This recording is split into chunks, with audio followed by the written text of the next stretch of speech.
बंधुओं, पहले वीडियो में हमने पाया था नियम और यम क्या है। उसमें मानस में भी यम और नियम को इस बड़े सरल शब्दों में व्यक्त किया गया है। सात्विक श्रद्धा धीन सुहाई, जो हरि कृपा हृदय बस आई।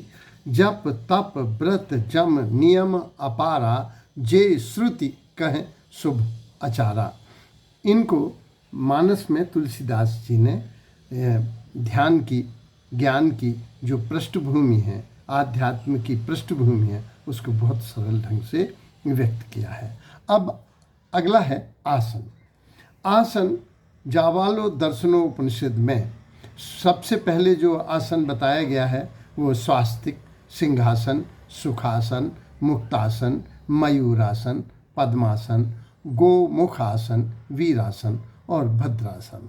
जबकि अष्टांग योग में महर्षि पतंजलि ने केवल एक सुखासन की ही चर्चा की है, लेकिन वर्तमान में के गुरु रामदेव जो योग के आचार्य हैं, उन्होंने बहुत से आसन और भी बनाए हैं। वस्तुतः आज के व्यक्ति के लिए जो बहुत तनाव से और दबाव से घिरा हुआ है, उसके लिए ये आसन भी आवश्यक इसलिए हैं कि वह 8-8, 10-10 घंटे अपनी टेबल कुर्सी पर बैठा रहता है युवा, और वो कोई व्यायाम नहीं करता। आज के युग में व्यायाम और विश्राम, इन दो को बड़ी क्षति हो रही है। इसलिए आसनों की महत्ता वैज्ञानिक दृष्टि से भी पुष्ट हुई है।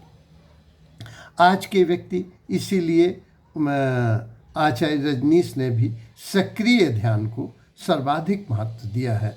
जैसे सक्रिय ध्यान में बहुत तेज सांस लेनी पड़ती है, छोड़नी पड़ती है, तो उससे आक्सीकृत हो जाती है बॉडी।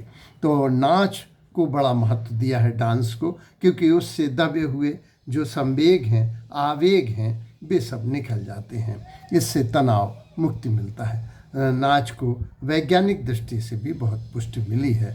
जो उंगलियां अपन चलाते हैं, इससे ब्रेन के तंतु भी संचालित हो जाते हैं।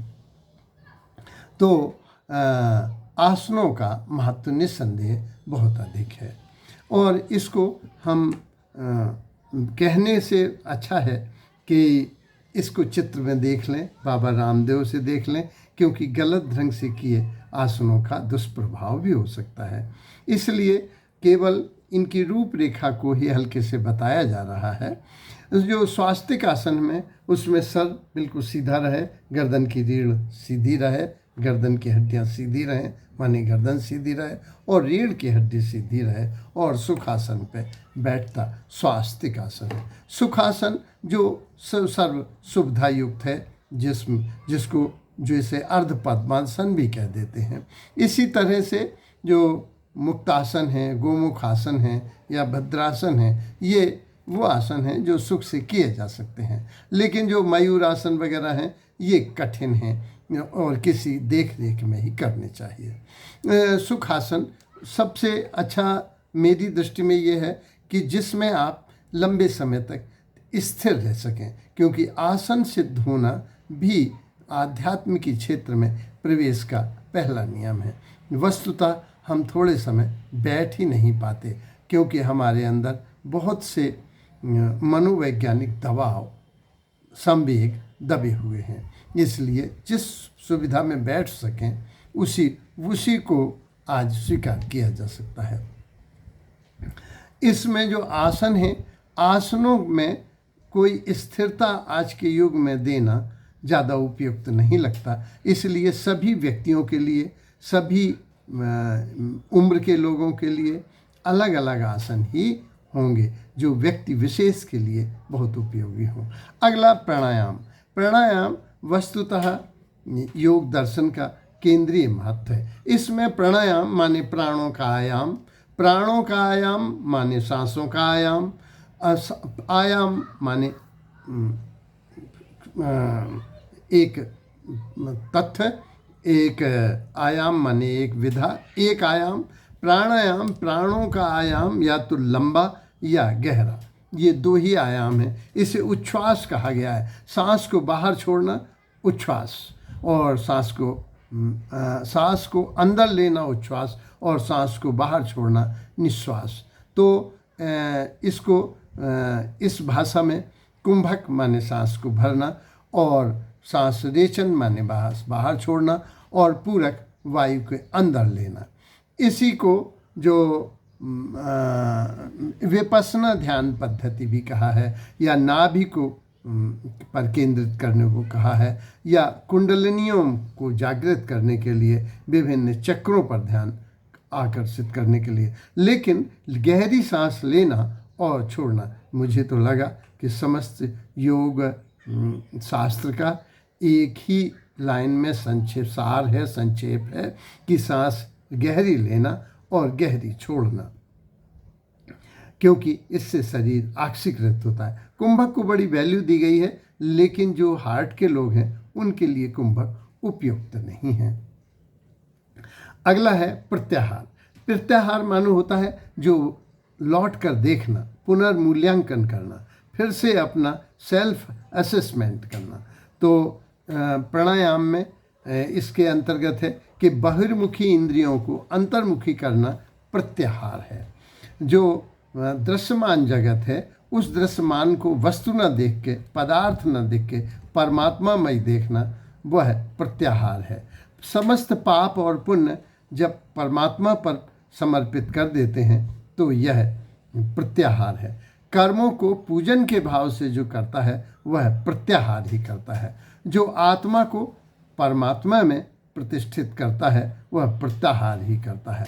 इस तरह से हम संक्षेप में ये कह सकते हैं कि हम इस ध्यान के मार्ग में सही हैं, गलत हैं, इसको स्वयं देखना और संशोधित करना ही प्रत्याहार है।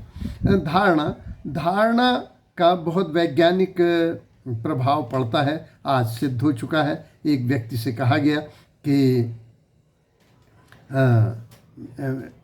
इसको महाभारत में भी देख सकते हैं कि मिट्टी के द्रोणाचार्य ने एकलव्य को वो शिक्षा दे दी जो वास्तविक द्रोणाचार्य जो अर्जुन जैसे प्रतिभाशाली शिष्य को नहीं दे पाए। तो धारणाओं का बहुत प्रभाव पड़ता है। धारणाएं कदाचित विश्वास में बदल जाती हैं और विश्वास सदैव फलदायी होता है। तो धारणा जो अष्टांग योग के संदर्भ में आया है कि पंचभूतों में अपने को देखना और अपनों को पंचभूत में देखना और पंचभूत को अपनों में देखना, यही धारणा करना। साक्षात परमात्मा में ही विसर्जित हो जाना, यह ऐसी धारणा करना। साक्षात परमात्मा ही आत्मा के रूप में हम लोगों में बैठा हुआ है, ऐसा मान लेना, जान लेना, ऐसी धारणा करना, अपने को मान्यता में प्रतिष्ठित करना और विश्वास करना ही धारणा है। जब हमारी इंद्रियों को हम देह को इंद्रियों में, इंद्रियों को मन में, मन को बुद्धि में और बुद्धि को जब आत्मा में प्रतिष्ठित करते हैं तो ये इसी को अपन धारणा कहते हैं। धारणाएं आज बहुत प्रभावी हैं। विज्ञान से यह तथ्य प्रतिष्ठित हो चुका है। तीसरा ध्यान किसी एक वस्तु पर केंद्रित करना ध्यान है। परमात्मा के सामने समर्पित होना ध्यान है। सभी में परमात्मा को मानकर परमात्मा जैसा व्यवहार करना ध्यान है। एक अनीह अरूप अनामा में अपने को प्रतिष्ठित करना कि मैं करता नहीं हूँ, ना हम करता, हरि है करता, हरि है करता ही केवलम मान लेना ध्यान है। ध्यान में अपने को विसर्जित कर देना परमात्मा में, यही ध्यान है। तो ध्यान को हम इस रूप में जानते हैं। धन्यवाद।